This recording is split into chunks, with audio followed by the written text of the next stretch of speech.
Hello again, everybody, and welcome into the Take the North podcast, along with Dan Wiederer of the Chicago Tribune and frequent contributor to The Score as well. I am Mark Grote of Chicago Sports Radio 670 The Score. We are thrilled today because we are going to perform our first annual draft bonanza preview show. Dan Wiederer, are you juiced up, man? Because I am. Fully juiced, and I am glad that you're matching my juice today because I think this is going to be a fun episode. I think you used a really good verb there, perform. This can be a performance for us because we're going to go long. We're going to get into this at levels that you didn't think we could get into it on, and we're going to cover a ton of ground as fast as humanly possible so that people walk into draft night on Thursday feeling like they know everything they have to know about the Bears in this draft. Oh, yeah. We're going to go through about 25 different points and questions and attempt to get through all of this. That is why it is required that Dan and I are juiced today. Right before the show started, I gave the coffee a blast. See, I'm natural when it comes to that.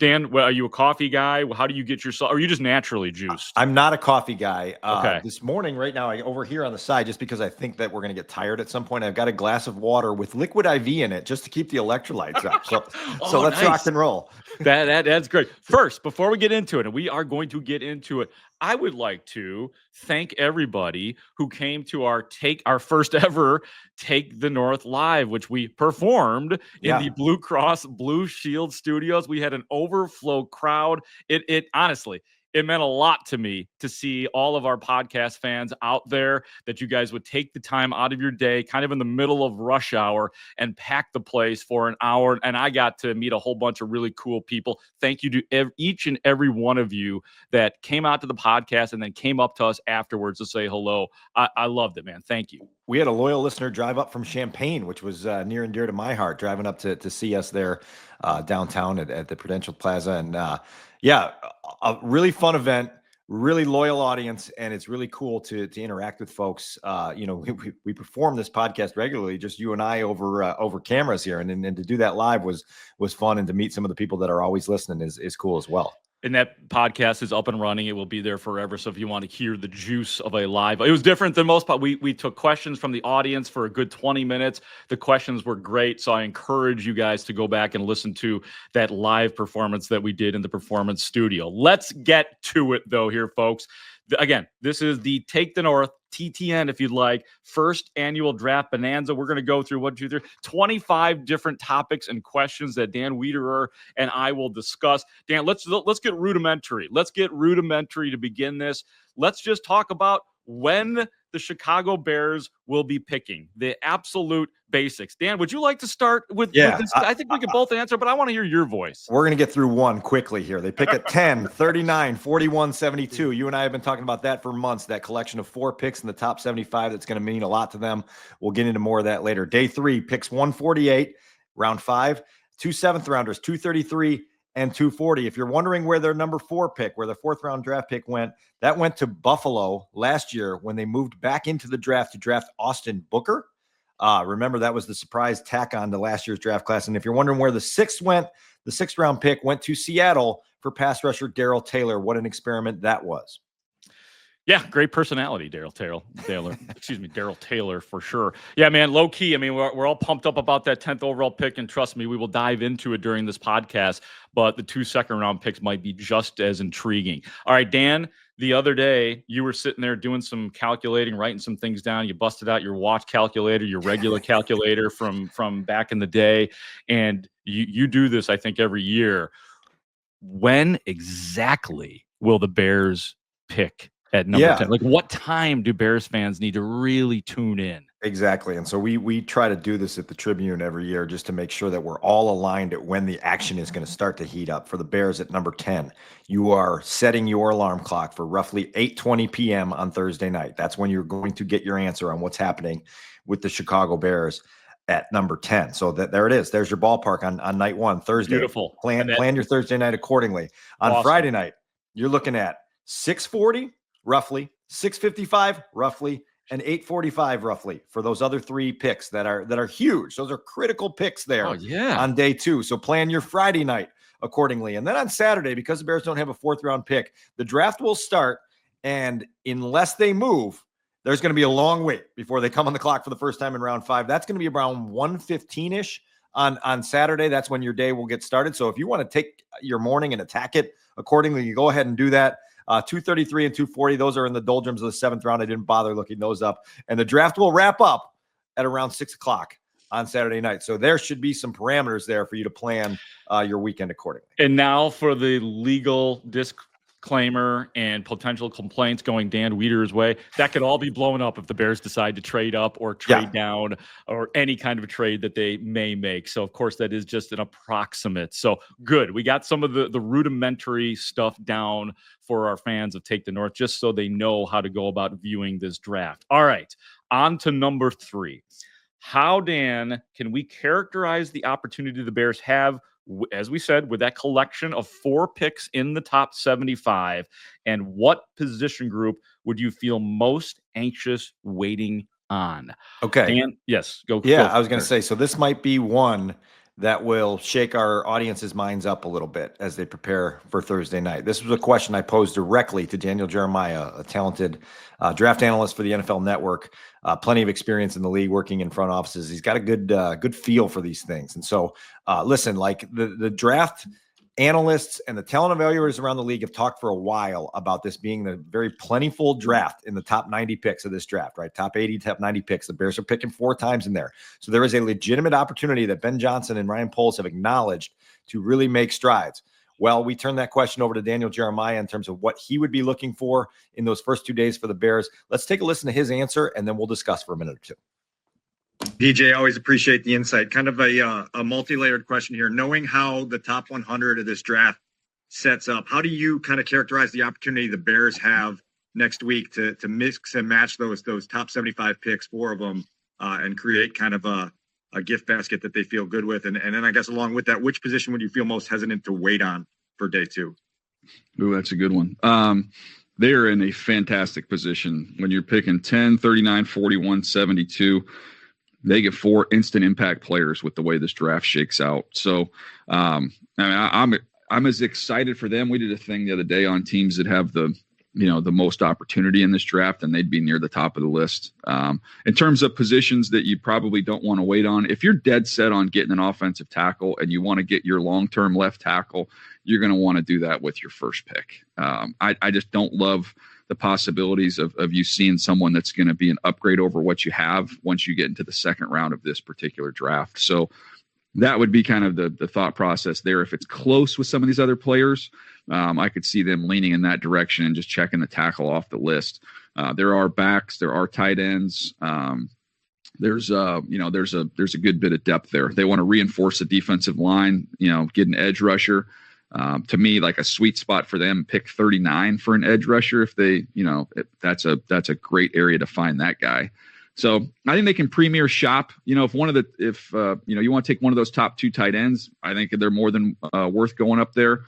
Ashton Genty falls in your lap, run the card up there. They're in a great spot where they can kind of, they don't have to be aggressive with the first pick. Somebody's going to go to them there that they're going to love and is going to start for them. They want to be an impact. I'm almost more excited to see what happens with their next picks because that's going to be a fun combination of players they put together. Again, to kind of reiterate what I was saying about the Titans, these teams with young quarterbacks, yeah, we can look at the defensive side of the ball and you can find holes, but at the end of next year, if Caleb Williams is taking a massive leap with Ben Johnson, I think Bears fans would be feeling pretty darn good about the direction. So that's why if it's close, I look towards that side of the ball. Daniel Jeremiah from the NFL Network right there with Dan Wiederer on Take the North. By the way, it's our first annual Draft Bonanza show that we are firing through here today. I love hearing, I can't hear it enough, Dan. 4 instant impact players is what Jeremiah is thinking. I think you and I have had that in the back of our minds. He said that either of the tight ends, we know who we're talking about here with Tyler Warren out of Penn State and Colston Loveland out of Michigan, either of those would be worth moving up for.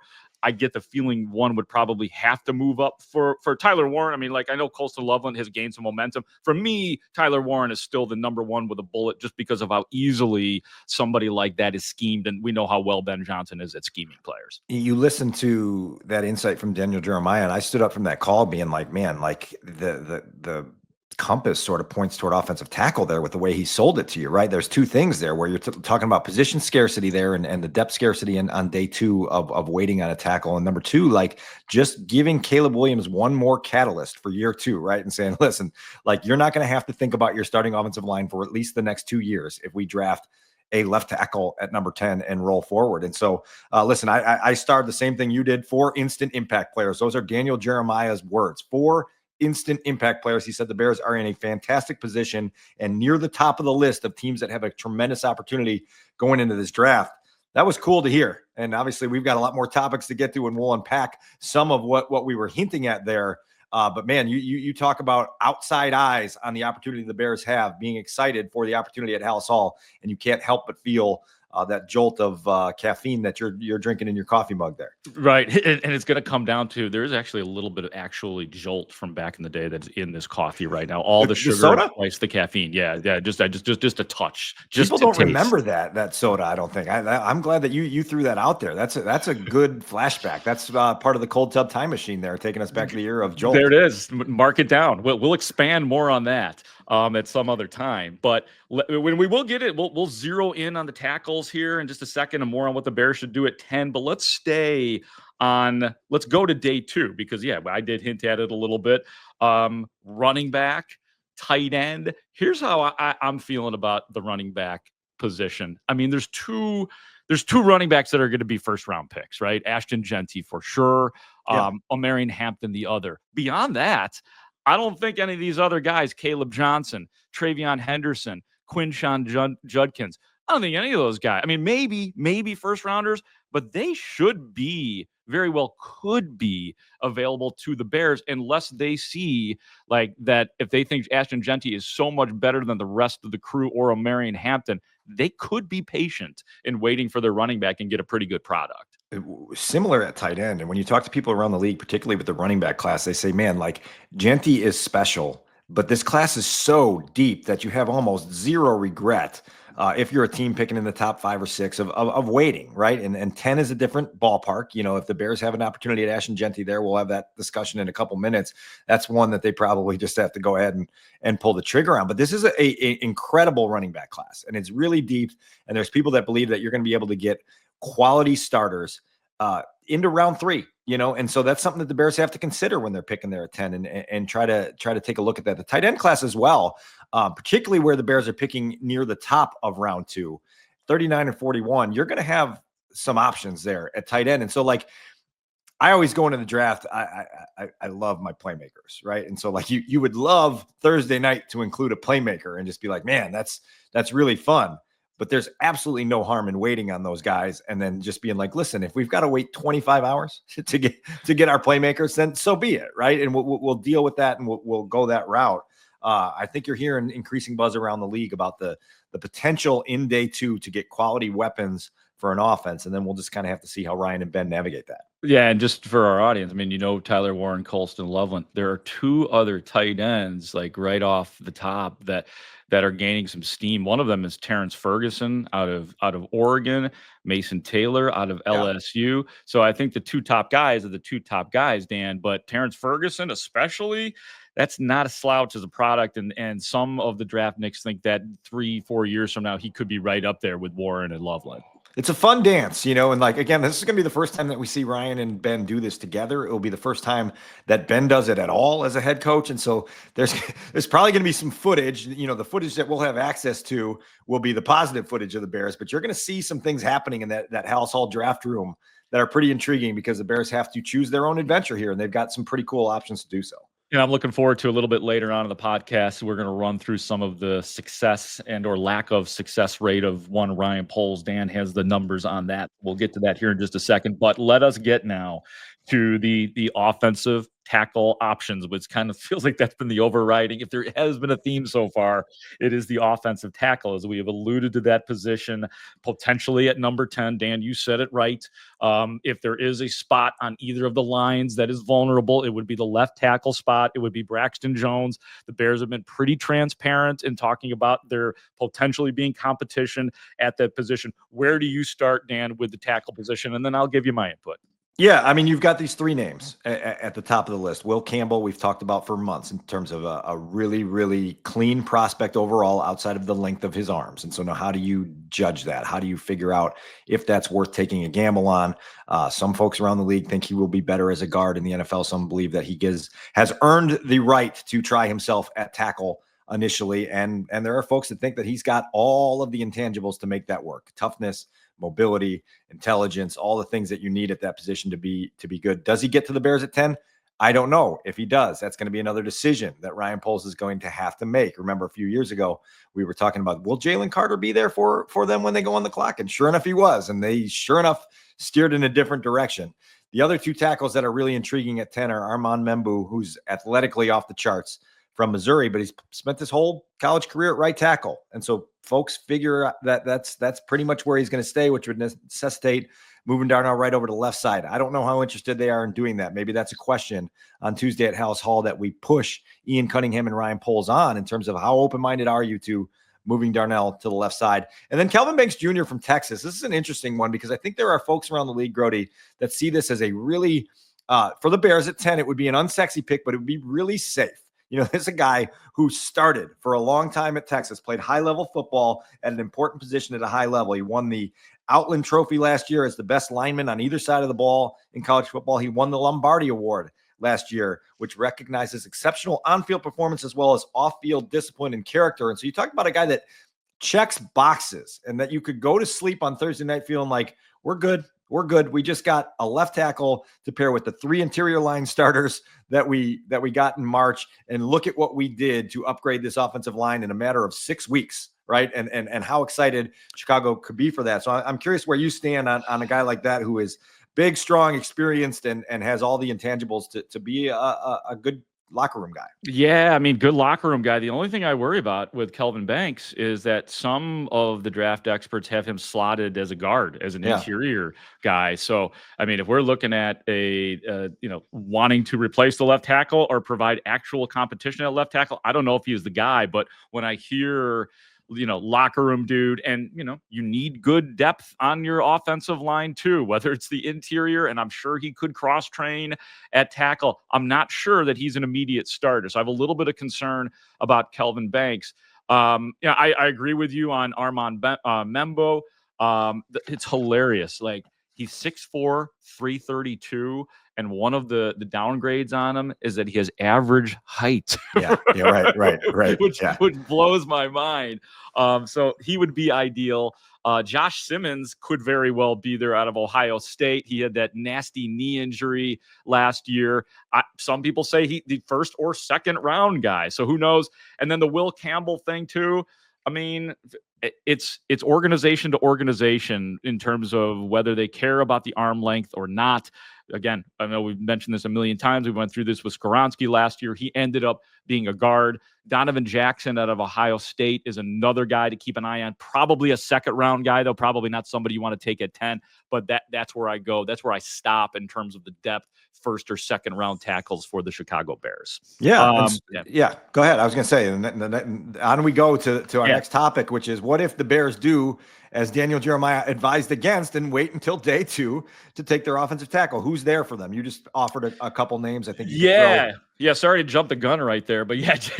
Josh Simmons, Ohio State. Josh Connerly Jr. out of Oregon is another dude to consider at that spot. So it would require some discipline and patience to think about those guys, or maybe trading down if you're really intrigued with those guys. But those are some dudes that could be first or second round picks. Will Campbell's line mate, Emory Jones, is on that list. Obviously, he played on the other side of the line, so that makes him primarily a right tackle as well. You're talking about Charles Grant, small school William & Mary guy, who has gotten some optimism and some sleeper buzz from folks that are analyzing, that second tier of offensive linemen. Keep his name on the radar. Ariante Ursary, big dude from the University of Minnesota, 6'6", 330. Just a hulking presence there that you could add to your line on day 2 if you wanted to go there. The Simmons thing for me, Grote, is really interesting because talent-wise, first-round talent for sure. Tore his patella tendon in the middle of last year, 6 games into the season. You've got to make some very serious medical decisions there. We obviously don't have access to that information and what teams are looking at in terms of that recovery and what it means. But that's one of those ones that I wonder, The tape is top tier for sure, right? Like, so the one red flag on his resume is the injury. Is it great timing for a dice roll there where you feel good about Braxton Jones and you're like, okay, Braxton Jones in a contract year, we can test him out and see if he comes back off his own injury well, if he can lock down that position and earn a little bit more of a longer look there. And if not, maybe we've got this guy that we can bring back a little bit slowly in Josh Simmons, not force him to be a week one starter, and ultimately feel like if he falls to you on day two, that you can get this hidden gem that you can take your time with and then go ahead and try to slot in as a starter in 2026. Fascinating little case study if he lasts that long to 39 or 41. Man, the pre-injury thing is starting to bug me as you're talking about this, because then you have Karan Amagaji, who spent last year injured, and who knows what he is going to be. So some of that is starting to make me a little bit nervous in terms of this being a year in which, the Bears must make a big jump, but we'll see how that plays out. This is, ladies and gentlemen, you are listening to Take the North. It's our first annual draft bonanza. So we've got a bonanza, and I see here at number 7 on our list, we also have a conundrum. It's the edge rush conundrum. Dan, beyond Abdul Carter and Jalen Walker, because unless the Bears do want to move right on up, you ain't going to get those guys at 10. What are you thinking at that edge rusher spot? Yeah, there's a thought that Abdul Carter's off the board at a minimum by 4. Jalen Walker, everyone feels like if he's still there, the Panthers swallow him up at number 8. And so now you're at that next tier. It seems like a lot of dice rolls at that next tier. You're talking about Mykel Williams. You're talking about Mike Green, James Pierce Jr., Shamar Stewart. They all have bigger question marks than you'd want with the top 10 pick. And so it leaves me a little bit hesitant there. You also heard from Daniel Jeremiah a few minutes ago that he feels like that round 2 sweet spot for edge rushers is a little bit more plentiful. And so do you steer away from this position group there because you don't want to roll the dice or gamble too much there? I don't know how you feel about it, but it's just it's interesting because like Mykel Williams was injured a little bit last year. Other than that, he's got high grades. Mike Green's got some background stuff with some sexual assault allegations. Yeah. James Pierce Jr. has been followed around by questions about his character and why he didn't perform at a higher level in 2024. And then in a minute, we're going to get to some insight that you gleaned from Todd McShay and Shamar Stewart. But how do you feel about the dice roll on an edge rusher at 10, even though it's a position of need and a premium position? Yeah, I mean, you mentioned Mike Green. 17 sacks at Marshall. That is pretty juicy to look at. Mykel Williams, who you mentioned, too, 8.5 sacks. And James Pierce Jr. right now is looking like a guy who could potentially, because of what you were discussing, fall to the second round. So he is not, as the pre-draft process goes on, Pierce Jr. is somebody that I'm kind of pushing out. But you mentioned maybe the most interesting guy here, and there's a lot of interesting guys, is the guy that you mentioned, and Shamar Stewart out of Texas A&M, 6'3", 267. And yeah, I did talk to Todd McShay, the great draft expert from whom you know from working at ESPN. He works with The Ringer now, had him on one of my draft shows, and here's what he had to say about Shamar Stewart. He's definitely one of the most polarizing prospects in this class, right? Like, yeah, you got a lot of people who are like, former edge rushers themselves or diehard defensive line guys who watch him, who get very frustrated. Then you've got some scouts that are a little skittish to put their name on him, right? Because, at the end of the day, the way you climb up in this industry, if you're a scout, is you have your name on a lot of good players and you become reliable and trustworthy. And so with a guy like Stewart, it usually becomes the coaches in the NFL getting involved in the process, which is like January, February, and looking to be like, oh, I can do a lot with that. Mm-hmm. Like, yeah, I get it. 1.5 sacks last year. Yeah. But 6'5", 267, 34+ inch arms. He ran a 4.59. He had a 1.58 10-yard split, and like the cutoff, like Bill Polian always talked about trying to get his closers on the defensive side, like the Dwight Freeney's and those guys. And 1.6 or faster is like, that's the elite. So you see a 1.58 there, and then he had the best broad jump. He had the second best vertical jump. So it's like you see all those traits, and then you put on the tape, right? And it's not just this, Mike Mamula stuff. This is like, this guy can actually play. He's a damn good run defender right now, and that travels to the NFL. He can kind of a 5 technique or setting a hard edge, and at a 7 technique, he's going to be really good versus the run immediately. But the traits are rare as a pass rusher, and I see a guy who has like the flexibility that you need to work through contact. And I'll say this too. Over the early in my career doing this, it was like, give me speed and guys with great change of direction and all that. But as I've kind of matured and studied and learned from my mistakes, like I'll take power and strength over speed and athleticism. I'd love to have all of it, but power is what translates to the NFL as a pass rusher. And this guy is, uniquely strong and can create his own power from the ground up. So I know it's a long answer. I think that, Danielle Hunter was very similar coming out. Everyone was kind of scratching their head. He had like 5 quarterback hurries and a sack and a half his final year at LSU. Stewart, sack and a half. He had 33 quarterback hurries, though. A little bit different there. Similar type skill set. Stewart, a little bit more flexible, I think, but similarly, like just gifted and powerful. And we've seen Danielle Hunter go on to have a great career with Vikings and Texans. And I think if you're pounding the table for him, Hunter's the example that you're giving.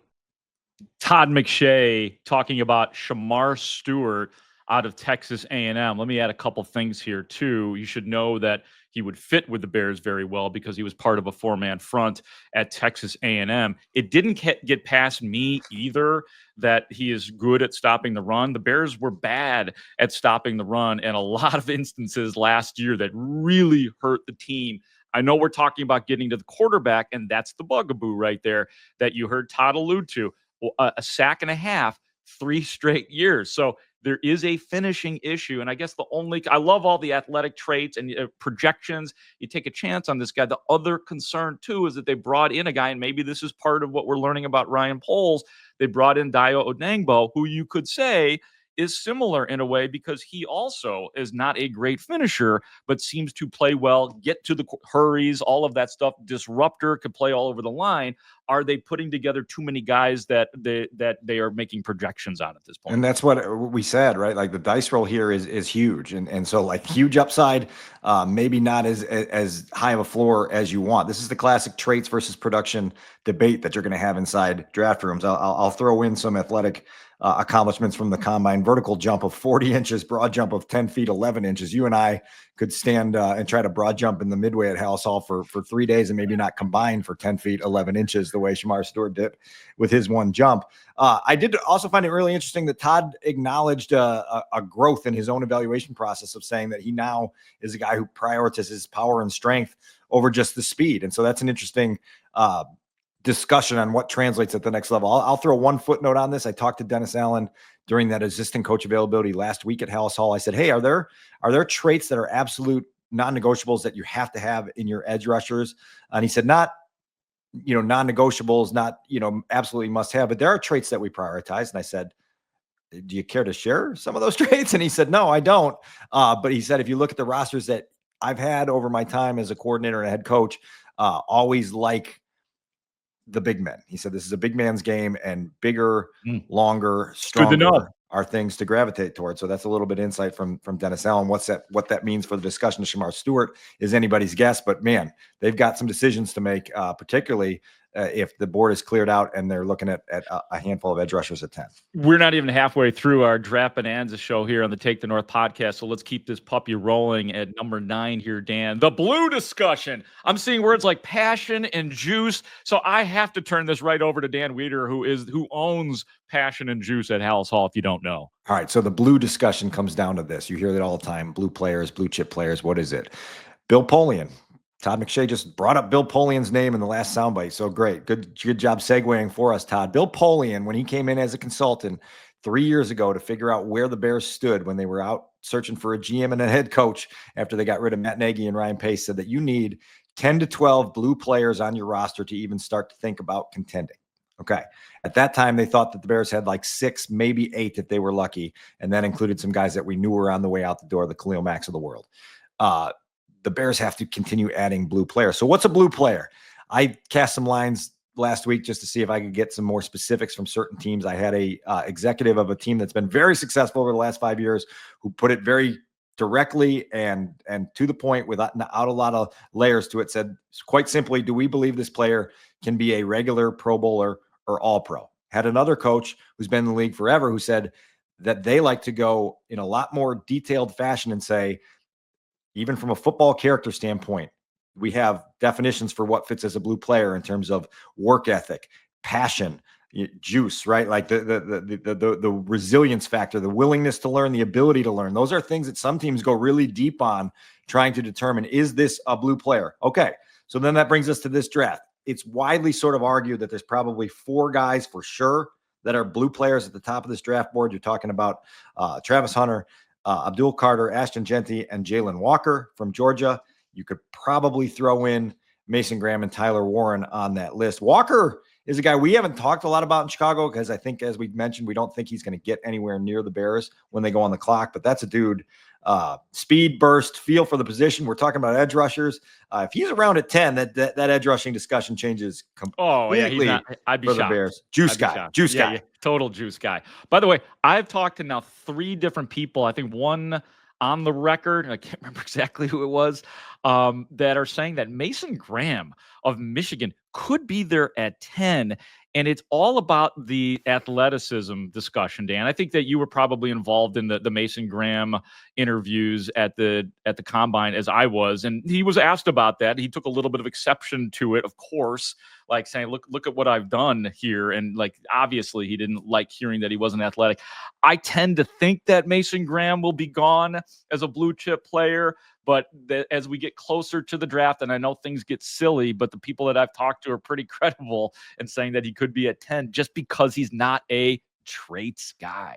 There's a lot of buzz of Mason Graham to Jacksonville at 5. If he slips past Jacksonville, now all of a sudden, Ryan Poles, Ian Cunningham, Ben Johnson, their ears have to perk up, and they have to be either thinking about seeing if he slides all the way to 10 or even going up, as we've talked about a few times, of even if you go up 1 spot, 2 spots, just to make sure you get one of these guys that's a difference maker. I think it was Daniel Jeremiah, one of the premier network draft analysts early in the process, said that Mason Graham is built for the fall and not for the spring.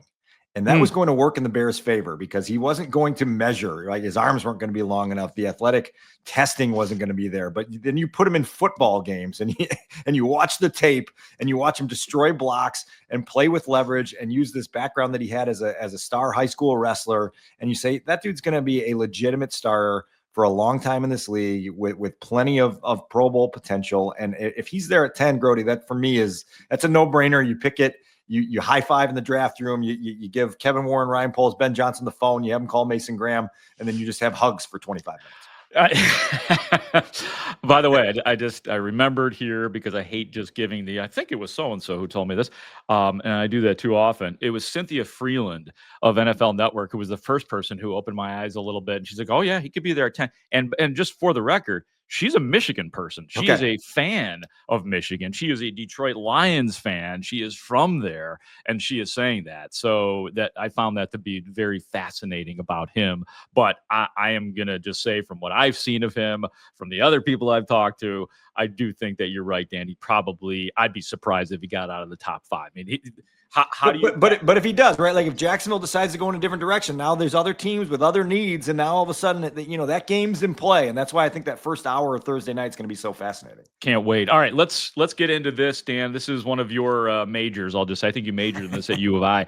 How, Mr. Wiederer, do we grade Ryan Poles' performance in the NFL draft through now 3 years? We're heading into his 4th draft right now here for Polsey. Okay. So I gave you the pen and I gave you Ryan Poles' report card in January. It was right after the season ended. Rough, dude. That was rough. We were doing a Take the North Live, and I asked you to grade him across every single possible category that a GM should be graded on. Here specifically, we're going to focus on the draft, and we'll go day by day, and then we'll come to a consensus here on what his letter grade should be for these first 3 drafts.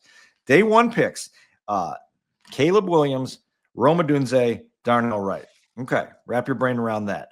Day 2 picks, Kyler Gordon, Jaquan Brisker, Velus Jones Jr., Javon Dexter, Tyreek Stevenson, Zach Pickens, Karan Amagaji. Okay, wrap your brain around that. Day 3 picks, Braxton Jones, Dom Robinson, Zach Thomas, Treston Ebner, Doug Kramer, Jatari Carter, Elijah Hicks, Trenton Gill, Roshan Johnson, Tyler Scott, Noah Sewell, Terrell Smith, Travis Bell, Kendall Williamson, Torrey Taylor, Austin Booker. So those are your comprehensive day 1, day 2 picks. You back in January gave his day 1 grades. You were at kind of a B minus C plus with an incomplete on there because we just haven't seen enough from Caleb and Rome yet to know where they're going to end up. I think you threw a C plus on day 2 and a D minus on day 3, which is a little harsh. And I think you may want to revise that here. But when you take that all encompassing, when you look at those draft classes and what the Bears need to do to become really good again, how does that sort of resonate with you when I list all those names of the 26 players that Ryan Poles has drafted so far? Yeah, and I'm thinking about some of the guys even from last year, for the last couple of years. Zach Pickens, who was not playing at times last year and was ineffective. I don't know what happened to Zach Pickens last year. Karan Amagaji coming pre-injured, getting wiped out of his training camp, and then when he was placed in positions, no good to begin. Velus Jones Jr., we know what a joke that kind of turned out to be. And then I guess a mystery man, and I think Antoine Randall L was the first person to name check Tyler Scott for the probably like in the last 2 years. That is, I mean, and I get it. Like Tyler Scott, what, a fifth round pick, Dan? Is that what Tyler Scott was? So there's not as high of an expectation, but to see that guy inactive all the time, and I know he's been playing some special teams and just not being a big part of what's going on with the Bears, that's scary. I give him lots of credit on Kyler Gordon, Jaquan Brisker, Caleb Williams, Darnell Wright, as you said. But yeah, there's definitely a miss rate that has been going on with Ryan Poles as well. Well, and I give next to no credit on Caleb Williams. There's 2 reasons. Number one, first of all, the Caleb Williams, Jaden Daniels discussion is going to be had for years.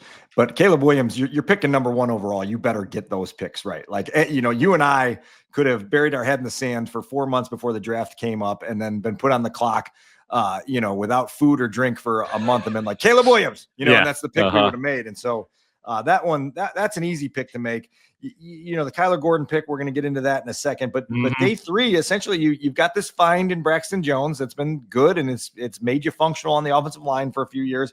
But beyond that, you're not uncovering a lot of hidden gems, and you're not getting difference makers at areas of the draft where you can accelerate your timeline if you can find difference makers. And so I don't know, just like all encompassing, looking at that, I think I'm probably at a C minus for Poles through 3 drafts, with an understanding that if he can add 4 impact starters here this weekend, that grade can arrow up pretty quickly. Wait a minute, hold on. I just remembered that Doug Kramer is back, isn't he? So does that? So I might be able to give him a straight C just because of that. Okay. And Doug Kramer's wonderful, wonderful grandparents, and I assume the rest of his family as well. I think we defined this in January, Grote, as room for improvement, need for improvement, and I think that's probably the best comment to put on Ryan's report card and send it home with him. Amen. You just alluded to it, Dan. The second contract guys, Kyler Gordon is, obviously he was Ryan Poles' first. They just gave him the contract extension.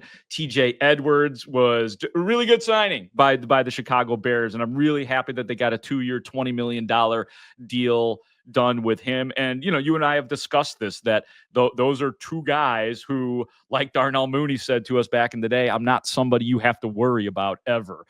Those 2 guys are not 2 players, Kyler Gordon and TJ Edwards, that the Bears will ever have to worry about in terms of character and all of that. And they have been terrific players for the Chicago Bears as well. So when we talk about building through the draft, as all general managers in the NFL do, you're talking about picking a player. You're talking about making sure you give them the right fit. You develop them, and then ideally you make them a cornerstone of your franchise by getting them to a second contract, rewarding them, and pushing them forward. Ryan Poles' predecessor, made 48 draft picks over 7 years. He only got 8 of them to a second contract. 2 of those are still on the team, Cole Kmet and Jalen Johnson. But when you look at where the Bears have kind of failed, it's in, one, not getting enough of their high draft picks, rounds 1 through 3 to second contracts during that era of 2015 to 2021. And number 2, not getting any of those guys to be stars. You know what I mean? Like Roquan Smith was close to becoming a star, and then he got out the building under a different regime. And you're like, okay, well, that was a fun experiment for a few years, and it ultimately didn't get you any closer to a championship. And so those are the problems there. And so 8 for 48, I was expecting the numbers to be a little bit more jarring across the division. I'm going to give you the rest of the division and also the Kansas City Chiefs, because that's where Ryan Poles came from, and they've obviously been the benchmark. The Packers were 10 for 61 from 2015 to 2021.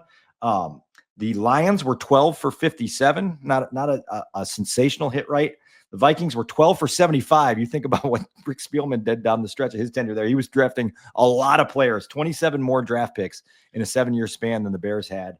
That's what was that one year where they drafted like 20? It was like 17 or something. Yeah. It was off the charts, and it was one of those where you felt for your media brethren up there sitting through day 3 of the draft, and your head just spinning because every 13 minutes there was another pick that was on a conference call and coming into the building. The Chiefs were 11 for 48, but let me tell you where this thing gets different. Some of the Chiefs' second contract guys include a guy by the name of Tyreek Hill. Ooh. Day 3 pick who turned into something. How you Guy doing? by the name of Mahomes, who was taking 8 picks after Mitch Trubisky. It turned into a Hello. little something. Chris Jones, he's a nice little player that they were able to get to a second contract. Creed Humphrey, I think a lot of guys think that he's one of the top tier offensive linemen in the league. Trey Smith, Bears fans know a lot about Trey Smith's name from the last couple months. So it's not necessarily all about who you hit on. It's about, or how many you hit on. It's about who you hit on, right? Like Tyreek Hill as a day 3 second contract guy is different than Deion Bush as a guy you brought back 3 times to play backup safety and special teams for you, right? And so like, that's where the Bears have to continue this discussion going forward of, all right, let's put together our draft class.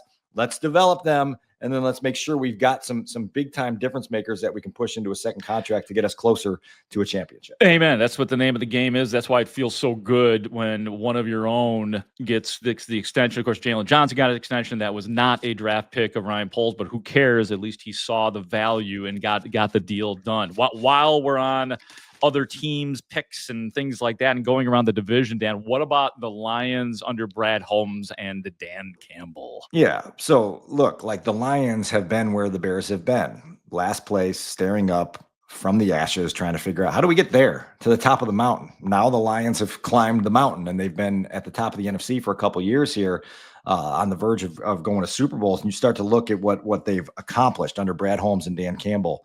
Ben Johnson, of course, front row seat for all of that. You figure that would provide him some insight into what they have done in the draft to accelerate their timeline. Well, let me give you some of the 2021 draft class to start. Penei Sewell, nice little player there on your offensive line. That's going to get you closer to contending. Same draft, Aleem McNeil. Same draft, Amon-Ra St. Brown. Okay, 2021, the Lions started their climb by getting 3 big-time starters there. Sewell, Amon-Ra St. Brown, clearly of the blue caliber. Aleem McNeil, when healthy, as good as it gets on the interior of the defensive line. But they also got a starting safety, and Ifeatu Melifonwu, they've got me with some pronunciation things here. That's good, Dan. And a defensive lineman in Levi Anwu-Zarike, which is there, and a defensive end in Derek Barnes. Okay, the next year, you headline your draft class with Aiden Hutchinson. Nice work. You're picking at the top of the draft. You get a guy that can do some things for you. You add Jamison Williams to that draft class. You get on to the day 3 portion of the draft, and you get Kirby Joseph, starting safety, who's been really a productive ball hawk on the back end of that secondary. Malcolm Rodriguez, part of that draft class. 2023, everyone walked out of the first night of the draft going, what are the Lions doing drafting Jahmyr Gibbs and Jack Campbell? 2 years later, everyone's going, good job, Lions. Way to get a star running back in Jahmyr Gibbs and a linebacker who plays pretty well. Also, Sam Laporta and Brian Branch, part of the gift basket that the Lions put together in 2023. So I give you that Gibbs, Campbell, Laporta, Branch quartet and say, okay, Bears, your move, right? Like figure out what the Lions did to accelerate their timeline and now do something similar with Ben Johnson offering some of that guidance and insight from inside the draft room. No doubt. And I love the idea. And you were talking about it earlier, what that draft room is going to look like and how it's going to be who's in whose ear. I mean, we're just starting to learn that about Ben Johnson and what we all assume that he will have heavy input. You know, my best guess is that his input, will be there this year, but it will grow as time goes on. He's still got to prove himself as a personnel guy to some degree, obviously as a head coach as well. To that end, Dan, let's get to this week and what's going to happen this week with Ben Johnson, with Ryan Poles, and what is going to make a successful draft. Look, I just think if we use Daniel Jeremiah as a guideline here, and you say 4 impact starters, show me 4 impact starters, right? And make sure that they are in positions where they can contribute quickly and significantly for this Bears team. And I think this is we say it every year. It's a pivotal time in Bears history. This is really one where you say, if you whiff on any of those top 4 picks, you're in trouble. If you hit on all 4 of them, It's Commissioner Goodell calling in the pick at number 10. I'm on the clock, Dan. I got to go. Like, you just have to be ready to make sure that you don't swing and miss here. Even if it's 4 singles, I think you'll feel better than if it was a double, a strikeout looking, a pop out to the second baseman, and a bunt single. Absolutely. No, I'm totally with you. There cannot be, let me just use, and I hate to keep on picking on Velus Jones Jr. There can't be a Velus Jones Jr. in this draft. There can't be a Zach Pickens in this draft unless they're going to resurrect him and he's going to be good. And maybe there's something about what happened with Zach Pickens that we don't know at this point. Quite frankly, Dan, and I still have hope for Karan Amagaji. I don't think that what he was put through last year was necessarily fair. You can't be thinking about taking a chance on a guy in the 3rd round. I think we're safe from punters this year, even though like Torrey Taylor's going to be here for a while, and I think that we're all over that. This is not a draft to get cute in. If you want to get cute in the 7th round, obviously you can with those picks. But with the high picks that you have, with those 4 picks that we keep talking about, yes, don't try to surprise us. Don't try to think too much outside of the box. Bring the Bears roster what they need. You don't need Ego Ferguson this year. Let's just. No, you don't. Who was the other defensive lineman that came in? Will with Sutton. Thank Will you. Sutton. Same one night. was Florida, one was Arizona, right? Will Sutton, yeah. Arizona, Yep. I think. Yep. Yeah, man. I honestly, Ego was LSU, and he was okay. The interesting nugget on his bio, and not to get too far off topic here, was he was a pageant dad. His daughter was like big into pageants, so big hulking defensive tackle who was also a pageant dad. Oh, okay. That's a good nugget right there. Put that down at Studs. Write that down for one of our off-season shows later on. Let's get on to, we still had a long way to go here on the Take the North, the Bonanza Draft Show here today, the first ever that Dan and I are performing right now. Shall we talk a little bit about the quarterback position in the draft here, Dan? I think that, everybody's draft board right now, I don't think anybody has moved away from Cam Ward as the top quarterback in the draft right now, and then it's kind of off the hook with Shedeur Sanders, who some people even I don't think it's going to happen.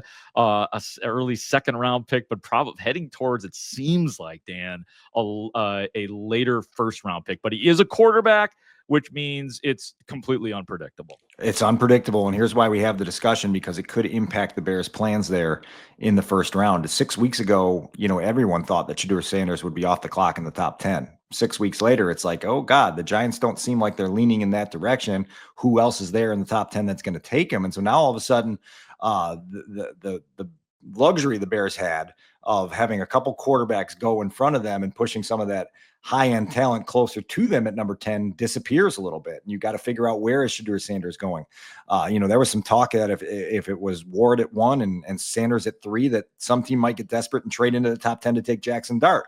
Well, they're not going to do that if there's still 2 quarterbacks on the board. And so you've got to ski this slope a little bit if you're Ryan Poles and try and figure out what it looks like. It seems crazy that this stock of Shedeur Sanders is unpredictable as it is. You talk to talent evaluators around the league. They love his toughness. They love his processing. They love his college production, the accuracy he throws with. But there are questions of just like, is the athleticism high end enough to succeed? Is the arm strength high end enough to succeed? Is there this thirst for the spotlight that some teams would rather shy away from? We know who his father is. Coach Prime loves a little bit of spotlight. And if Shedeur Sanders is more interested in, kind of having fun documentaries and Instagram posts and everything else, there's some teams that are going to be like, well, you know what, we'll steer in a different direction. It's going to be really fascinating to see what this means, and how in that first hour plus of draft night on Thursday, this shakes up the board a little bit in ways that the Bears have to be nimble and adapt to. What if, just to take a harsh left turn here, when you mentioned Jackson Dart, Jalen Milroe is another guy out of Alabama that could be a 2nd or 3rd round pick. Tyler Shuck, the 25-year-old out of Louisville, probably a 2nd round pick, maybe even a 3rd. Is it out of the question? Are the Bears happy enough with Tyson Bagent that he will be their backup quarterback? Is it crazy? Would it be crazy for the Bears to draft one of those young quarterbacks? Full blown crazy. because you don't want to screw with Caleb, and it just wouldn't make. Yeah, I'm just tumble fingering that there. They got too much else to do. They love Tyson. They brought in Case Keenum.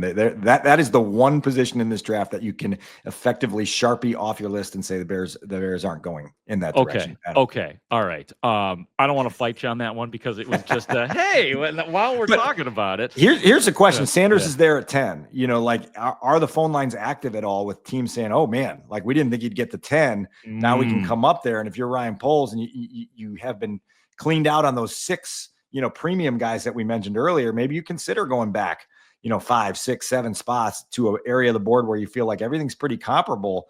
That's another one on draft night where it's like, okay, maybe, just maybe you can keep your phone lines open and your ears open-minded. We'll be watching that situation. All right, Dan, at number 15 out of 25 points we're going through here, I want you to explain Extreme Mike at number 15. Well, we've talked about loyal listener Extreme Mike, close friend of mine from childhood. He is a absolute loyal audience member of the Take North podcast, lives in North Carolina, which is why he didn't show up to the Blue Cross Blue Shield performance stage last week. Couldn't get that. He did. The guy from Champaign beat him to the punch of being a long distance audience member. But Extreme Mike wants to know the likelihood of the Bears actually picking at number 10. I said, you get one question for my Draft Bonanza show. What do you want it to be? That's his question. Do they move up? Do they move back? What would it take to do either one of those things? And so I'll turn that over to you first, because it's an interesting premise on whether that number 10 pick is the one that they actually use. Yeah, I mean, it is very difficult to call it because we don't know if the Bears have fallen in love with somebody. Is there somebody like they were preparing to do what they had to do last year to get Roma Dunze? We all know about that. So there was like Ryan Poles can pick a guy. He can fall in love with guys. So we don't know if there is somebody on the board. My gut, though, Dan, is that this would be a year that if I have to answer the question, they will stay at number 10 just because of all the possibilities that could exist for the Bears at number 10, and the fact that they can be versatile with that 10th pick. There is right now, because of what they did in the offseason, there's not a desperate need at this moment for any position. And I include left tackle in that. That's not desperate because Braxton Jones has been okay at that position. So if I got to answer the question, and I am forced to do it, Extreme Mike, I have Bears staying at number 10. What say you, Mr. Wiederer? I do as well. I think the prospect of trading down from 10 is really appealing. The idea of it is, I think the prospects of doing it are unrealistic because of what we've talked about with the strength of this draft. There's just not going to be a lot of teams feeling the urge to come up, so they usually early in the draft process, you get a lot of fans being like, just trade down. And they forget the idea that, you need a partner to trade down, right? Like you can't just say, no, we don't want to pick at 10. Just put us at 14 and give us the. Well, they did that with Jalen Carter, right? A couple of years ago. So, sure. But that you had a team that was willing to come up one slot and grab them. The idea of going up is appealing to me to an extent. There was some chatter that we'll get into in a second with the Ashton Genty discussion of them going way up. Too much of a price there in this draft to give up premium draft capital to go up more than a couple spots. So I personally would put the floor at, or ceiling floor, whatever. If I'm in the Bears draft room, I'm not going higher than 8 with a trade up. I'm waiting there. And then if I feel a little bit itchy, I'm considering that, calling Carolina. They've been a fun trade partner recently in recent years for the Bears. And you maybe look at that, but I'm going to stick with you. I'm going to say that the Bears actually pick at 10. Okay, let's get to, you mentioned the running back position, and it is another conundrum. Another conundrum. That's it. We've got two. Dan has us down as 2 double conundrums here now. I don't think that Ashton Genty gets past the Raiders at number 6. It would probably require the Bears to move up if they were really that interested in it. It's easy to connect the link with, as you went through so diligently and well, the picks of the Lions leading up to Jahmyr Gibbs, which was obviously on Ben Johnson's watch. DeAndre Swift leaving the Detroit Lions was on Ben Johnson's watch. So it's not inconceivable, and it's really what got the discussion rolling on him. The draft used to be a place where you started with running backs. Long ago when we were growing up, it was like, get your star running back. And then it disappeared. And it was like first round running backs were like an extinct species for a while, endangered species for a while. And then you look at the last 5 running backs who've been drafted inside the top 20. And it's a list that includes Christian McCaffrey, Leonard Fournette, Saquon Barkley, Jahmyr Gibbs, and Bijan Robinson. And you go, okay, when these guys get picked inside the top 20, they usually turn out to be pretty damn good. And so like the question with Ashton Genty has nothing to do with, is he good? He's great. And everybody around the league seems to think like this dude is without question going to be a standout performer in the NFL, which makes him really easy to pick. What makes it not easy to pick is, do you have other more premium positions ranked more highly and that you want to address first? Louis Riddick said that Ashton Genty he's like a tank with a Ferrari engine. Okay. Like who wouldn't want one of those, to go to Sunday with and go down that route. So that's going to be really interesting. He's also been lauded for his contact balance. Like that's the one thing in Ashton Genty's game that you hear more about through the pre-draft process. It just reminds me of what you heard about David Montgomery, who was a 3rd round pick, obviously on a different tier than Ashton Genty, but that's what the Bears kept lauding: contact balance. This guy's going to break tackles. He's going to see it. He's going to get you extra yards. That means a lot. I bring that up because Ben Johnson just spent 2 years with David Montgomery, right? And like he saw what tone setting contact balance can be for a guy who runs hard, and so I'm just curious what the appeal is there. One little footnote here. There's a little clip circulating on social media of the Raiders pre-draft press conference with Pete Carroll and John Spytek. And they were asked a question about Ashton Genty, or Spytek was the first time GM. And Pete Carroll leaned in on the mic and goes, "Be careful here." Like, don't say too much. Don't say too much. And so that's one of those ones where you're like, okay, how much do we read between the lines of that interaction? Oh yeah. I mean, Pete Carroll knows what it's like to have Marshawn Lynch hanging around his locker room and doing things on the field for him. So yeah, of course that's something to read into. That is what we do this time of the year. Yeah. I do see that we have a 3rd conundrum, and that is before we get to the 3rd conundrum, we got to unpack the day 2 conundrum at the running back position. Well, that's what I was saying. Oh, that's where you're going. Okay, because there's even a conundrum below that. So we're like thick in the middle of the conundrum portion of the bonanza. You were skipping to the tight end conundrum. My fault. I'm going to running back. Yeah, come on, Dan. And that is that this is a deep running back class. We talked a little bit about it earlier, and people I talked to, and I'm sure that you've talked to, Dan, that some people think that there is a really fine line between Ashton Genty and Omarion Hampton. Like Omarion Hampton is one of those guys in this draft that, as time has gone on throughout the draft, and maybe it's because people get bored, has moved even closer. He's going to be a 1st round pick. Caleb Johnson should be there in the 2nd round. The kid out of Iowa, Travion Henderson out of Ohio State, should be there in the 2nd round. If you even want to think about somebody like Quinshon Judkins out of Ohio State, he's going to be there in the 2nd round, maybe even in the 3rd round, Dan, where you said, obviously, where David Montgomery was taken. Yeah, and you've got you throw Tennessee's Dylan Sampson onto that list, Jordan James of Oregon. RJ Harvey is one that caught my attention because he's out of Central Florida, and earlier this offseason he was likened to a cross between Tariq Cohen and Devontae Freeman. And so we obviously know what Tariq Cohen's game was like: low to the ground, shifty, quick, can give you a lot in the passing game, and you can do some things there. So that's a name just to keep an eye on there on day 2. And then there's Cam Scatterbo. You talk about, like, if you're into, and Ben Johnson seemed heavily into David Montgomery and his ability to be a tone setter as a guy where even if the first drive of the game, David Montgomery was only getting you 4 yards, 2 yards, 6 yards, 2 yards, they were a tone setting 4 yards, 6 yards, 2 yards, 4 yards, right? Like there was some purpose behind establishing that early. Cam Scatterbo, earlier this offseason, Daniel Jeremiah was asked for a draft comp on Cam Scatterbo and said his draft comp is a Plinko chip because he's just constantly bouncing off things and moving in a different direction and getting you more than you wanted. Kind of a badass runner, toughness, competitor, balance, vision. It's all there. Is Cam Scatterbo a guy that either in round 2 or round 3 appeals to you, Grote? Yeah, he does. And I mean, he's down my list, but I think that he's a fascinating prospect, seems to have a lot of personality as well. So I do think that he would be a popular piece of that locker room, but I'll admit I've got all of those other 1, 2, 3, 4, 5 running backs that would be ahead of him at this point, but it would not be one of those cases where I would pound the table if they were to take somebody like him, because God, dare I say, I trust what's going on at Haugh right now, especially with Ben Johnson there. Also, don't forget in 1988 when the Houston Oilers drafted the Plinko chip in round 3. 3. Oh, they did draft the Plinko chip. Dan, I know you've been dying for this conundrum. I mean, you tried to jump right to it. Yeah. So I'm going to give you the first stab at the tight end conundrum. Part 1, Dan, Warren versus Loveland. That'd be Tyler versus Colston.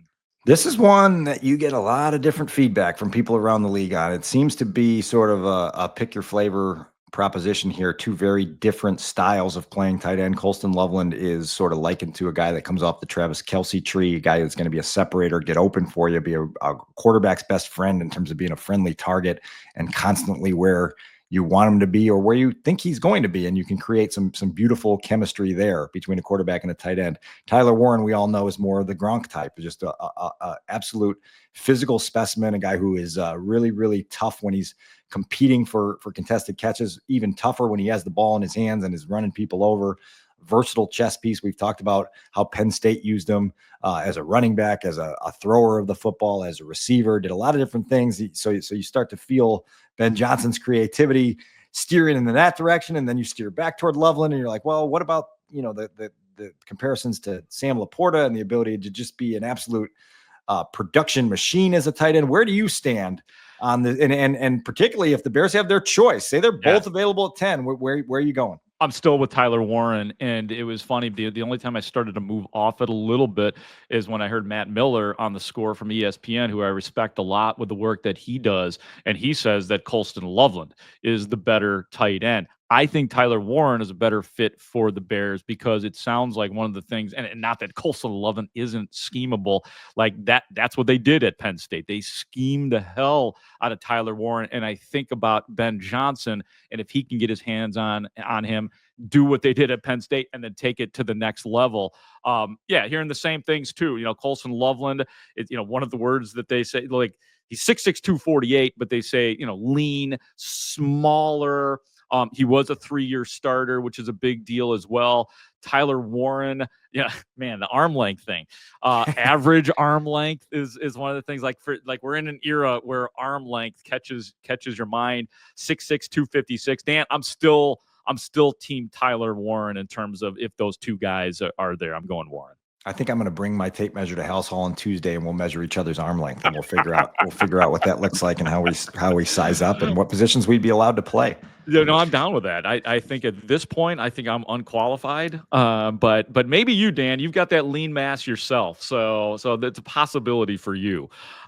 Another conundrum. Is this our fourth conundrum? It might be the last of our conundrum. It's part 2 of the tight end conundrum. So there's, we've had the edge rusher conundrum, the Genty conundrum. There's conundrums left. There's conundrums, and we're dealing with each and every one of them. Dan, I know I talked about the Terrence Ferguson and Mason Taylor earlier, so I'm jumping the gun. My discipline has been terrible, so I'm going to let you jump in on these guys because I sort of hogged that category already. This just circles back to the conversation we're having about if you wait on weaponry till day 2, what's going to be there for you. And tight end's another crop of talent where you see the potential to grab difference makers on day 2. 39, 41, 72. We keep saying it. The Bears picks are in a great spot for this draft to go ahead and get some difference makers. Mason Taylor is a truly, truly fascinating sort of evaluation because I think most people have him projected as a day 2 guy. And then as the draft gets closer, there's this buzz that he might be gone on day 1. Like last hour of Thursday night, don't be surprised if Mason Taylor gets picked because teams start getting a little bit anxious about what's still available on the board. And you ultimately just say, like, we want a safe pick here in round 1. And Mason Taylor is widely regarded as a safe pick, a guy who does it all well, who has a great feel for the game. His father's obviously Jason Taylor, who's in the Pro Football Hall of Fame. His uncle is Zach Thomas, who's obviously in the Pro Football Hall of Fame. Comes from good bloodlines, has plenty of production at LSU, and just feels like a long-term can't-miss starter that you would want to go on. But if he's there at 39, the Bears have to start to have that conversation in the room about, does this make sense to pair with Ben Johnson, Cole Kmet, and Caleb Williams? Was listening to somebody from our lads on the Score talking about Terrence Ferguson, and he is really high. I mean, just like everybody, he's high on Warren and Loveland, but he's big on Terrence Ferguson and kind of thrown it out there that in 3 or 4 years he could be just as good as those guys. So it'll be interesting to see how the Bears and Ryan Poles and Ben Johnson and their scouts project these guys. And couple other names on day two, early day two. Elijah Arroyo out of Miami. He was an absolute weapon for Cam Ward. Part of the reason that Cam Ward had the season he had last year at Miami. Fast, slippery guy who can be a big play threat for you. I think he was at above 16 yards per catch.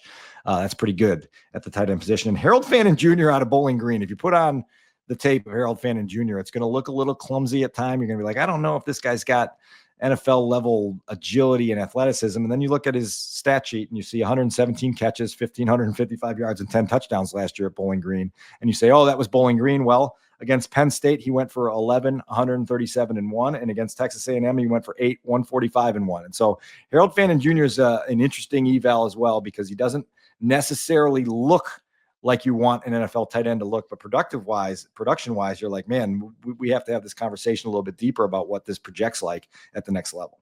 Dan, I've looked at so many mock drafts and read so much from a lot of the NFL experts that I'm already on to things like looking at artificial intelligence drafts that are out there.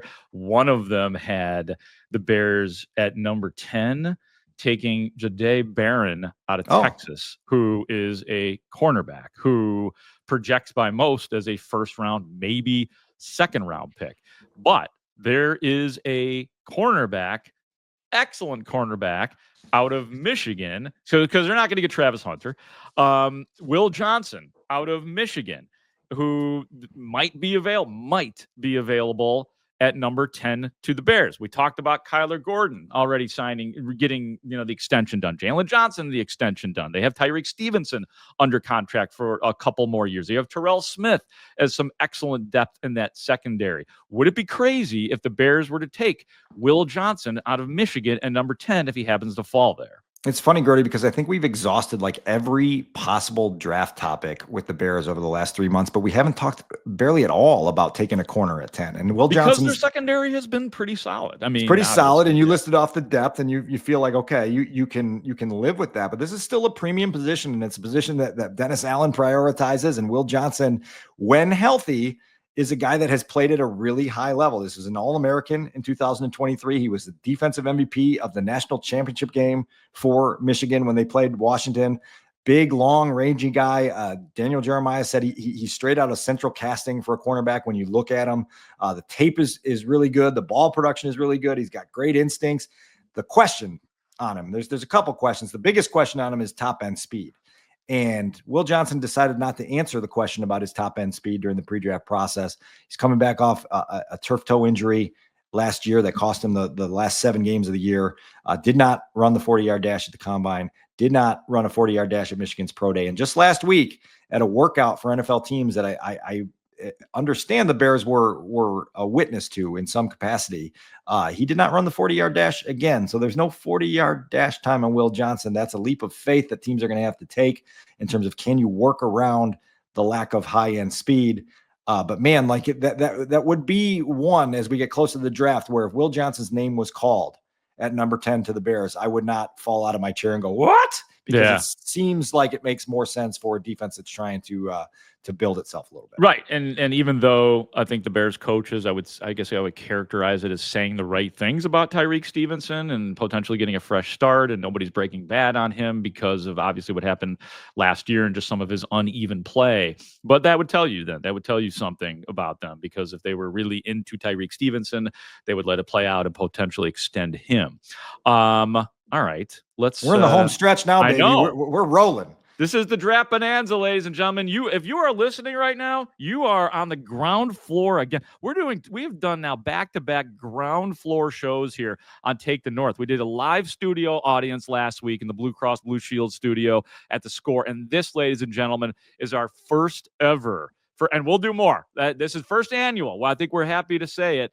Our first annual Draft Bonanza show starring that guy, Dan Wiederer, and me, Mark Grote. We've got Adam Studzinski producing the show.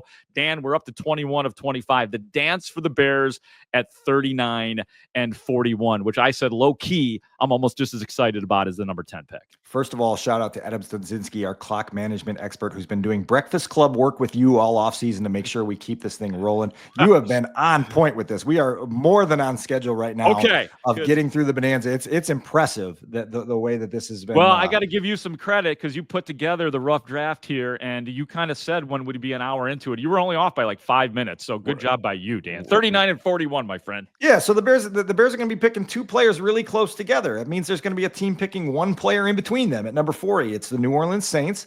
And so I'm going to ask this question if I can, if we have time on Tuesday at Haugh to Ian Cunningham and Ryan Poles.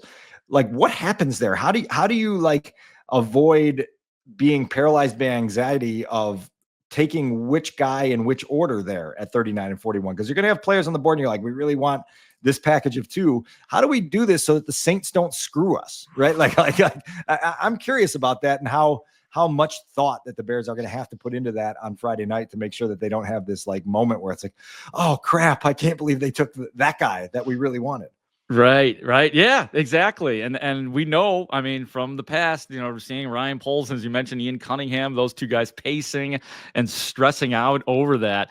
I'll tell you this too. Like if I know you're talking about 39-41, it's possible that those Saints in the first round sneak in and grab Mason Graham right before the Bears. I'm seeing that in some mock drafts as well. So I'm really glad you brought up the Saints. They could completely screw the Bears in this draft in so many ways. Anybody who's ever played fantasy football and been part of a fantasy football draft knows the feeling of the guy you really want being taken one pick before you, right? Like it's like a stomach shaking, like, ah! And so imagine the stakes of that inside an NFL draft room when you're picking in the second round for a franchise that needs you to get an impact starter. That's hilarious. All right. The wide receiver discussion. This is not a position that I think that we've had to necessarily do a deep dive on this year, unlike last year when they brought in Rome Odunze. We know that DJ Moore is here with the Bears for the next several years as well. You'd have the new wide receivers coach and Antoine Randall L. What do you think? And I should mention, too, that they did bring in Olamide Zaccheaus. Maybe Devin Duvernay gets a few passes thrown to him as well. You still have T. Scott still around. Yeah, and he, like I said, he got name checked. It's the first time I've heard somebody bring up Tyler Scott's name in a while. Is it possible that as the draft goes on that there's another wide receiver? I don't know, Dan. I don't think anything in those first four picks, though. I had wide receiver when I got in the car to go to the combine as the seventh biggest need for the Bears in a list of 10 positions, right? And since then, offensive line has come down, defensive tackle has come down. The Bears are going to have to add depth there somehow. The draft is a weird place for it, but we got a chance for the first time last week to hear from Antoine Randall L., the new receivers coach at Haugh. And so it starts with kind of the vision that they have for their top two guys, DJ Moore, who they traded for, Rome Odunze, who they used a top 10 pick on. Let's hear a little bit from Antoine Randall L. about his vision for those two guys, and then we can further the discussion on what that means for this week. Here's Antoine Randall L., noted Altoid Steeler. But DJ is just, he's done it. Like in terms of like he's played the position over and over again. He's a veteran. And he is the guy, like we can get him the ball in a lot of different ways. Like I see this dude. I see him in a lot of ways. It's not just you see a lot of times he's catching these screens, but he can run routes. Like he can come inside and do some things too. So I'm excited about that. And then with Rome, the biggest thing with Rome is like he has the height, and as tall as he is, the length that he has, he can drop his weight and get in and out of his routes. So that was good to see. And he was one of my top guys the previous year. Everybody had Harrison, I think, first, and then the kid Neighbors, who's at New York, but I had Rome first, so it's good. And I called his coach Shep, who was in Washington. Can we get him? And then it didn't work out in Detroit, but I'm glad he's here because here we go. So yeah, excited about those two guys, and I'm not gonna keep harping on them because the rest of our room is they are going to be able to compete and get us where we need to go as well. So I mean, Rome and DJ certainly going to lead that up, but we got some other cats that's going to help us out for sure. Everybody loves Rome. I mean, that's good to hear that Antoine Randall L. had such a high grade on him, so he knows what that should look like. It was kind of a classic rookie year last year for Rome Odunze. Some really good moments, but there were bad moments as well. So a little bit of pressure on the Bears this year to develop that player. And you mentioned the signing of Zaccheaus, which I think is one of those free agent signings that gives you flexibility on draft weekend. So I just throw this to you before we move to the next topic. Do you see it as a must that with one of these draft picks this week that the Bears pull a receiver into that room, or if they walk away receiver free, on draft weekend, you'll be okay with it. I'll be okay with it. I don't think it's a must, and especially as the draft goes on, you're not necessarily going to get the same product, so it could just be filler. We know that that's what happens a lot of times with 7th round picks. So yeah, like I wouldn't be mad if they took somebody, but no, I'd be okay with it, Dan. Okay, then I'll be okay with it too. Okay, good. All right, here we go. I'm ready. I'm looking forward to this one. Number 23. Dan, give me. You ready? Are you ready for this? 5 highly intriguing names to keep a watch on for day 2. Dan, take it away. This is a running joke I have with Fox 32's Cassie Carlson. If you ask me for 5, I'm going to give you 6, and there's always going to be a tie for 5th because that's how indecisive I am. So whenever we do a top 5 list, you're going to get 6. And so I'm going to start the top 5/6 list with Ole Miss's JJ Pegues. And let me tell you this, Grote, this is a dude who walked into Auburn 5 years ago as a tight end, converted into becoming a defensive lineman. And then at Ole Miss, they decided to use him on both sides of the ball. They let him play defensive tackle and let him do some mean things up front for their defensive line. And then they decided, wait, this dude's got offensive skills. We're going to hand him the football. We're going to let him score 7 touchdowns. We're going to line him up as an H-back. We're going to take advantage of some of his abilities as a converted tight end. And you look at a guy like that and you think about Ben Johnson and his want to get linemen involved in his creative offensive scheming, right? Like you're throwing passes to your offensive tackles. You're letting Penei Sewell take a handoff and potentially throw a pass. JJ Pegues would be a fun one to add to Hallis Hall. I'm curious what you think about the idea of a 2-way lineman like JJ Pegues joining the yeah. I mean, that'd be fun. That would be fun to play around with for sure. And again, as the theme would indicate, I trust this staff to do fun things like that more than I would have the previous staff, because we know that things didn't work out. So I like it's down on the list, like thinking about fun stuff like that. But I do like the idea of it. I am good with your number 1 of 10 here, Dan. What's next? Well, before we get to what's next, I got one more question. How would you feel about a JJ Pegues rushing touchdown in the return to Washington when they play the Commanders this fall? Oh my God. I mean, maybe there will be some degree of redemption this year. I swear to God, I wasn't going to necessarily bring this up, but I had a dream last night. I don't even remember what the play was, but it was a trick play where Caleb Williams threw the ball backwards to a wide receiver who ran the ball in for a touch, like just barely got into the end zone. I swear to God, I had that dream last night. Okay, we're going to have to figure out what receiver that was and bet it. Okay, I'll move on. What does it really mean about me and the Bears? We're going to do that on Tuesday's show. Okay. Breakdown of what it really means about Mark Grote. Number 2 on my list of 5/6 is Kentucky cornerback Maxwell Hairston.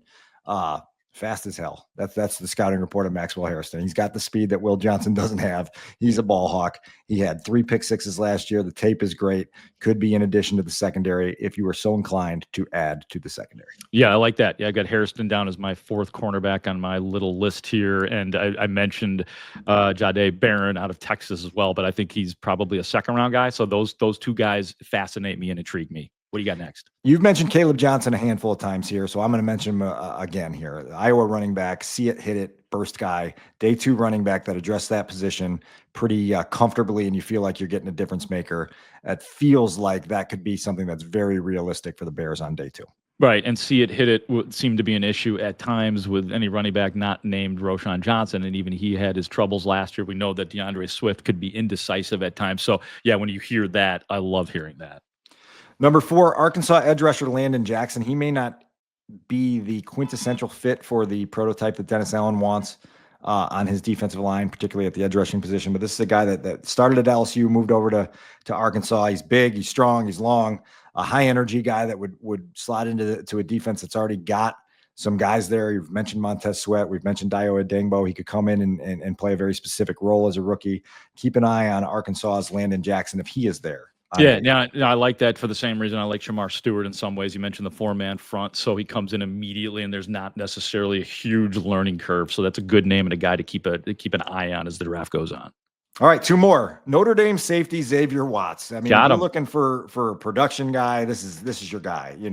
13 interceptions the last 2 years, elite instincts, great ball skills, obviously, 2-time All-American there at Notre Dame. The question on Xavier Watts is he athletic enough to be a star in the NFL. I bring this up because once upon a time, more than a decade ago, the same questions were being asked about a Notre Dame safety that the Minnesota Vikings drafted while I was on the beat, and it was, still playing? Is Harrison Smith athletic enough to be a high-level NFL safety? Well, however many Pro Bowls later, he's still around, and he's still in the division. He's still causing nightmares every week.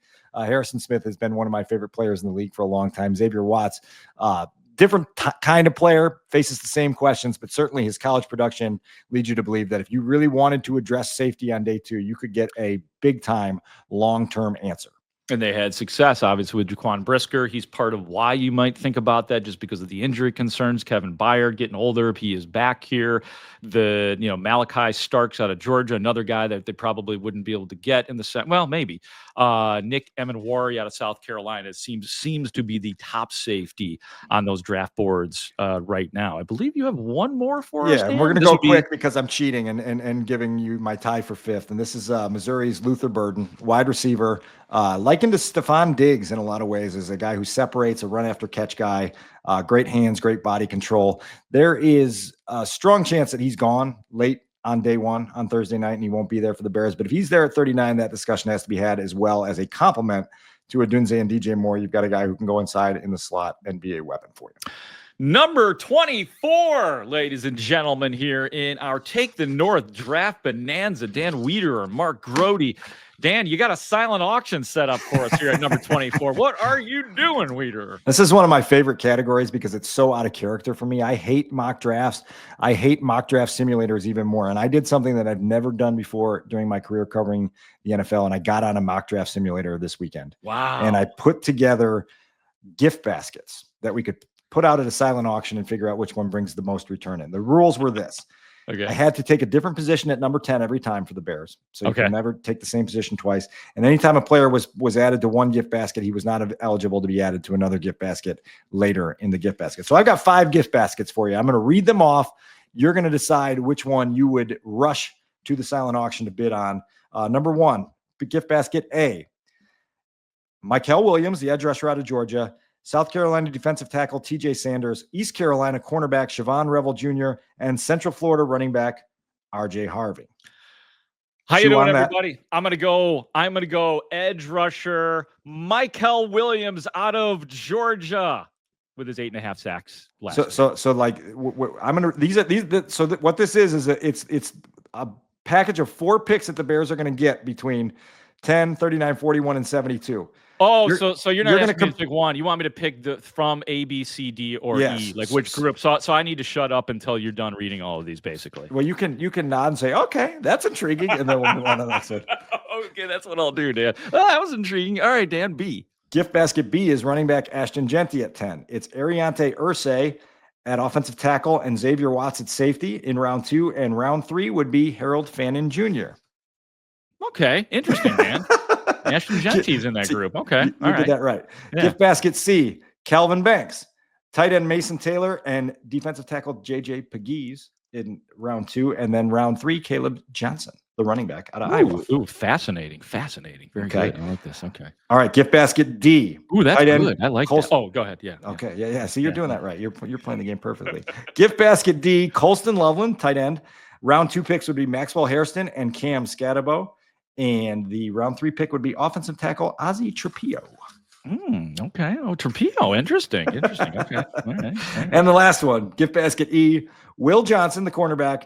Your round 2 picks are Trevion Henderson, the running back out of Ohio State, and tight end Elijah Arroyo out of Miami. And then edge guy that we just talked about, Landon Jackson. So, man, I gave you 5 good gift baskets there at the school fundraiser silent auction. Yeah, I guess you're gonna find out here. I guess I'm struggling between 2. Can I tell you the 2 groups that I'm struggling between, or should I just give us 2? Give us 2. I'm struggling between category B, which starts with Ashton Genty. Yeah, and then I am and I like what you put down for E, believe it or not. So I'm gonna go. You know what? Just for the sake of the podcast, I am going E, which has cornerback Will Johnson. I'm fascinated by that possibility. I think Trevion Henderson, the running back. I think that he is a guy who is, like, again, that fine line between all these running backs right now. And I do believe that Ashton Genty is the best. I just don't think there's that big of a drop off. Tight end Elijah Arroyo. You know how much I love the other tight ends, but I'm willing to accept that. And you kind of sold me on Landon Jackson earlier in the podcast. Studs, before we get to our final category, are you around and willing to bid on a silent auction gift basket, or have you disappeared from our world and we'll just move on to the We've been here a long time. Studs, are you there? Yeah, I'm here, guys. What's up, Studs? How you doing, buddy? Good. So I'm glad you asked me because I had an answer ready. Good. I really am intrigued by gift basket C. Okay. Mainly because I really like Caleb Johnson. I don't think he's going to be there in the third round for what it's worth, but if he is, that's a great pick. What I think I'm going to do here is I'm going to put these gift baskets on social media, and we'll get our audience to kind of jump all over it, and then we'll revisit it before draft night starts later in the week, and we'll see if anybody follows you guys' leads on these gift baskets. Fun exercise, though. Maybe I owe an apology to all these people that run these mock draft simulators so often during the offseason. I've mocked you for more than a decade. Maybe I had a little bit of fun doing that over the weekend and putting together these classes. I told you I resorted to artificial intelligence on one of the mock drafts that I went through. Dan, are you going to give us which group you're taking, or are you going to keep that? You're going to keep that under wraps for right now? I'll go with the B group because I think that there's a lot to like there with Genty, obviously, as the blue chipper, and then Irsay, Watts, and Harold Fannin Jr. So, all right. I believe it or not, ladies and gentlemen, of listening to and watching the Take the North podcast. And Dan and I appreciate you so much here because you're on the ground floor of our draft preview bonanza. We have reached number 25. And Dan, it's breaking news here at 25. Yeah. The headline, there will be a 2026 NFL draft, Dan. I confirm that both with the league office and the Chicago Bears, there indeed will be a 2026 NFL draft. It is tentatively scheduled. My AI people told me that too. So, yeah. It's tentatively scheduled for next April. So mark your calendars for that. Last week of April. The reason this is notable is it feels very urgent for the Bears, and it is very urgent. We've talked about adding 4 impact starters or 4 impact players to this roster this week. But if the Bears don't address every need that you want them to address this year, they do have a 2026 draft, Ben Johnson's second year, where they will be able to continue adding talent and depth and all the things that you want to become a competitive, contending football team. So it's just a reminder to take a breath at the end of the weekend and realize that this building process is going to take some time, and there will be more avenues to build with here in the future. That doesn't shrink down how urgent this weekend is for those men inside the House Hall draft room. I think you'd probably agree, Grote, that this is a weekend that has to have some sort of results. Oh, yeah, absolutely. I can't wait for it. I hope that you guys have all enjoyed our first annual draft bonanza here today, just in the nick of time. What did we time this out right? Because guess what? Right after you got a meeting, Studs and I, we got a draft meeting because we've got some live programming that we are doing on the Score, by the way. Monday night from 6 to 9, our own Score draft preview show. We'll be on from 6 to 9 on Thursday night and Friday night in studio. Dave Wanstead will be a part of it. You will have the great Anthony Herron will be a part of it, as well as we continue all of our draft talk. Dan, unbelievable job by you putting together the rough draft here for what we just did out here. This has been a blast. One of my favorite podcasts that we've done, as a matter of fact. Longest podcast episode in the history of Take the North, and we did it. We got it in under the allotted time, and that's a bonanza, folks. That is a bonanza full of juice. That is. Dan's cup of juice is always full. Shout out to Judson Richards, too. He's going to be part of our draft coverage, too. That's going to do it for us here today. We've got to get right to another draft meeting. And so for Dan Wiederer of the Chicago Tribune, our executive producer of Take the North, that is Adam Stinzinski. I am Mark Grote of The Score. Thank you for watching. Thank you for listening to the Take the North podcast. Great talk. See you out there.